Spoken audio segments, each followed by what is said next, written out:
Do you remember my Wily merchandise? Well, it's on sale now. Use the link in the description or the promo code on screen right now on Teespring and get 10% off. Go check it out.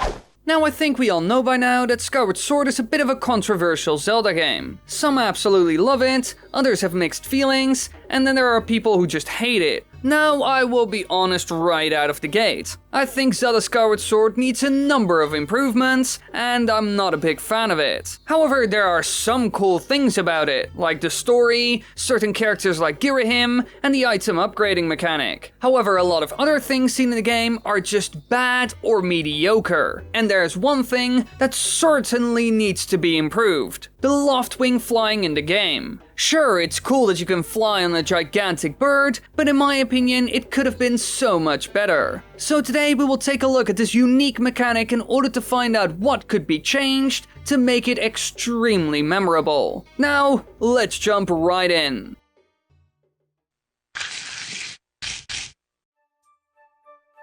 Now, the first time we ever saw this new concept was in 2011, where it was revealed during E3 to the masses. Here we can see that Link can go to different regions in Skyloft by riding a Loftwing, but only once he completed his flying training at the beginning of the game. In this minigame, which is used to teach the young hero how to fly properly, Link must catch a specific bird that is carrying a bird statue to prove his worth as a Knight of Skyloft and a Loftwing rider. And after completing it, you are allowed to fly around freely, although everything does go to hell at that point. Now in the game, while flying, you can jump off the Loftwing you're riding on at any time to drop onto the smaller islands scattered throughout the sky. This way you can explore each individual island. In a way, this is similar to what we saw with the islands in the Great Sea seen in the Wind Waker. And aside from that, you can also jump off at certain spots to explore the lands below, and then use the bird-like safe statues found around Hyrule to return to the clouds. Now in the end, when we finally got our hands on the game, controlling the Loftwing is done similarly to controlling planes in the Wii Sports Resort's air sports games, as the gliding is achieved through the Wii Remote. Personally, I find it a bit hard to control,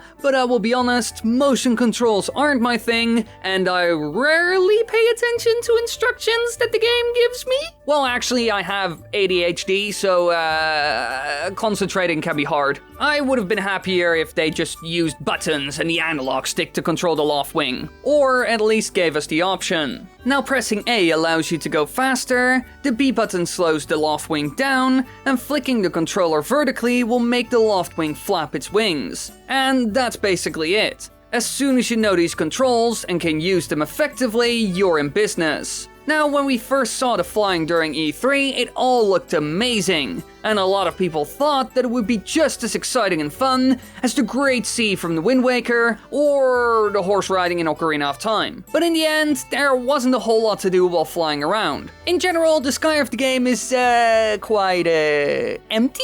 Sure, you can fly through certain rocks to get a speed boost, can explore some islands and travel from A to B, but aside from that, there isn't actually anything to do. Now, I'm not the only one who has a problem with this. It's actually a common criticism a lot of people bring up because it's certainly a valid one. While the Great Sea was an exciting place to explore with a lot of different enemies to fight, treasures to discover, and islands to explore with some fun mini-dungeons on them, the sky in Skyward Sword has none of that really. Well, sure, it has some of the things I mentioned, but we didn't see a whole lot of it, and still the stuff seen in the Wind Waker is on a completely different level. Hey Wily, so far you're just complaining about the game. Anyone can do that. Why don't you try and come up with some ways to improve it? Actually, now that you mentioned that, you lovely commenter, that's a really good idea, because I actually have some hopefully decent ideas for improving it all. To be honest, the flying in Skyward Sword has a lot of potential. It's a bit of a blank canvas, so we can do almost anything with it. So let's look into the options we have and what could be added to these sections of the game to actually make them fun, exciting, and even surprising. Now, first of all, let's look at the air combat and what Nintendo could have done with this to make it an actual thing. Now sure, there's one boss battle where you fly through the sky and fight a weird little parasite that's stuck to Lavias. Here, you first have to destroy a bunch of weird-looking eyeballs using your Loftwing, all while dodging flying creatures that come after you.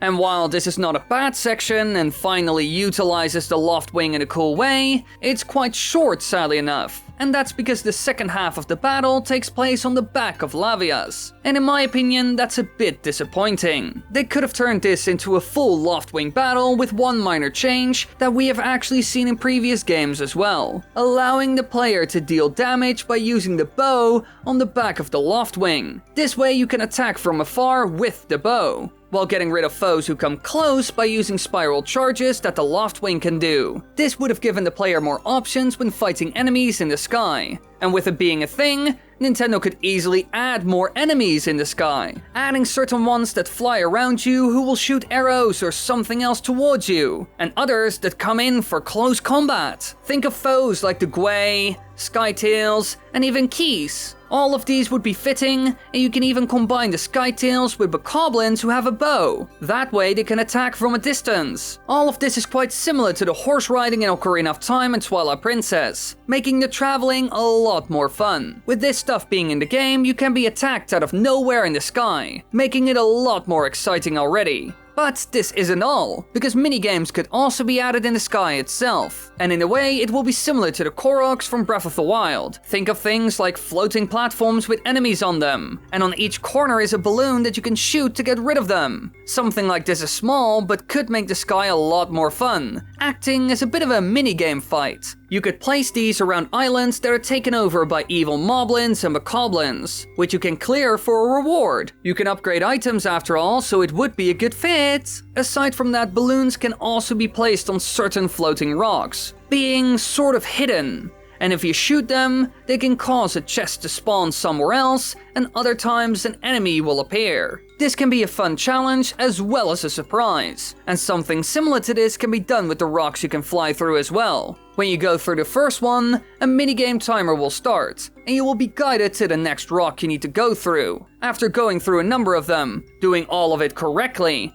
and within the time limit, will yield you a reward. And again, this makes the sky so much more fun to explore and go through. But what about the islands then? Sure, there are some fun ones like Bamboo Island and Fun Fun Island, but there need to be some combat challenges or small dungeons as well. Every other Zelda game has something like that after all. Think of the mini dungeons hidden behind rocks in Twilight Princess or the Isle of Steel from the Wind Waker. They could have added stuff like this in the game, but didn't. In the end, you mostly find shops and minigames. So adding mini fortresses on certain islands would certainly be a good thing, because we get none of that in the actual game. On the ground, we come across a lot of camps, but in the sky we never do, which is a bit of a shame in my opinion. So why not add some of those on a couple of islands? With bokoblin archers on towers, moblins, and even bokoblins flying around on skytails. Now when you attack one of these, you would be bombarded by arrows, and in the beginning you wouldn't really be able to clear it.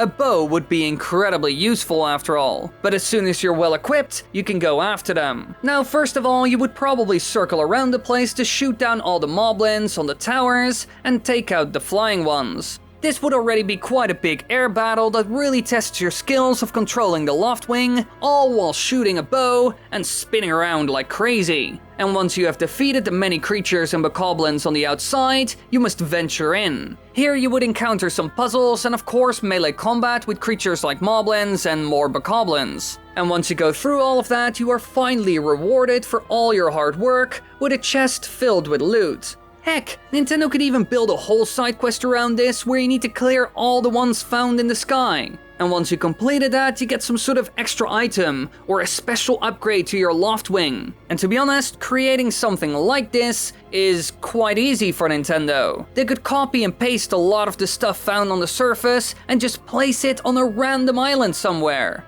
creating mighty sky fortresses, which represents evil breaking through the cloud barrier, slowly but surely gaining power just like the mice does in the game. Now, these were just a couple of ideas and concepts Nintendo could use to enhance the flying experience. To be honest, you could come up with so much more, it's just crazy. Like I said before near the beginning of this video, the sky in Skyward Sword is truly a blank canvas. Almost anything can be added to it, as long as it makes sense in the game's story. But to be honest, with a couple of adjustments, a lot of things could make sense. So I bet there are a million different things you could still add to it in order to make it more exciting and compelling. However, we won't be talking about those, because I'm actually curious what all of you could come up with. You can tell me down below in the comment section what kind of ideas you have for the sky in Skyward Sword. And don't forget, leave a like and subscribe.